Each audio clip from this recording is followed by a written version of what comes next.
আজকে যে নতুন প্রজেক্টটা নিয়ে এসেছি সেটা শ্রীরামপুরে দেখতে পাচ্ছেন। আমি শ্রীরামপুর জিজি রোডে দাঁড়িয়ে রয়েছি, আর আমার পিছনে এই কেয়ার কনসার্ন হসপিটাল। আমার যে নতুন প্রজেক্টটা সেটা কেয়ার কনসার্ন হসপিটাল থেকে মাত্র 2 মিনিট ওয়াকিং ডিস্টেন্স। এই যে জিটি রোড, আর এখান থেকে যদি আপনি শ্রীরামপুর স্টেশন বলেন তাহলে শ্রীরামপুর থেকে মাত্র 5 মিনিট ওয়াকিং ডিস্টেন্সে। এবার আমি ভিতরে চলুন। এখন আমি যে প্রজেক্টে দাঁড়িয়েছি এটা একটা নতুন প্রজেক্ট, এটা শ্রীরামপুরে অবস্থিত, আর এটা শ্রীরামপুর স্টেশন থেকে মাত্র 5 to 7 মিনিট ডিস্টেন্সে রয়েছে। এখানে দেখতে আমি গ্রাউন্ড ফ্লোরে দাঁড়িয়ে রয়েছি, আর আমার ফ্ল্যাটটা যেটা রয়েছে সেটা হচ্ছে 2nd ফ্লোরে 3 BHK, ওটা অ্যাভেলেবেল আছে। আমি এবার আপনাকে ভিতরের দিকে নিয়ে যাচ্ছি। এটা লিফট আপনি দেখতেই পাচ্ছেন, আমি লিফটে করে এবার উপরে উঠব।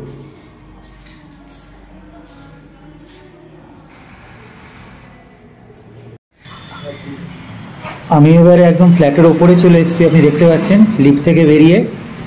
এই লিফটের এরিয়া এটা, ঠিক অপোজিটে আপনার ফ্ল্যাটটা। আমি এবার ডাইনিং দিকে যাচ্ছি এবারে ধীরে ধীরে। দেখুন একটা ডাইনিং স্পেসের উপর আমি দাঁড়িয়ে রয়েছি, কতটা স্পেসিয়াস ডাইনিং স্পেসটা। এটা কমন টয়লেট, দেখতে পাচ্ছেন টাইলস আর ফিটিংসগুলো সব স্ট্যান্ডার্ড ফিটিংস রয়েছে।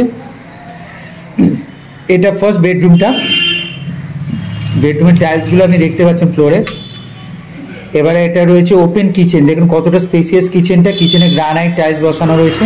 সেকেন্ড বেডরুমটা দেখাচ্ছি আপনাকে। সেকেন্ড বেডরুম দেখতে পেলেন, এটার সঙ্গে একটা অ্যাটাচ বাথরুমও আছে আপনার, ঠিক আছে। এটা ডাইনিংয়ে দেখুন এখানে একটা জায়গা করা আছে ওয়াশিং মেশিনের। এটা হচ্ছে মেন আপনার মাস্টার বেডরুম, দুখানা উইন্ডো রয়েছে বড় বড়, একটা স্লাইড একটা কাঠের, তার সঙ্গে রয়েছে অ্যাটাচ ব্যালকানি। দেখুন কতটা বড় ব্যালকানি, পুরো ওপেন রয়েছে। আর এটা অন রোড ব্যালকানিটা রয়েছে, পুরো ব্যালকানিটা দেখুন, পুরো লাইট এয়ার আপনি অল টাইম পাবেন।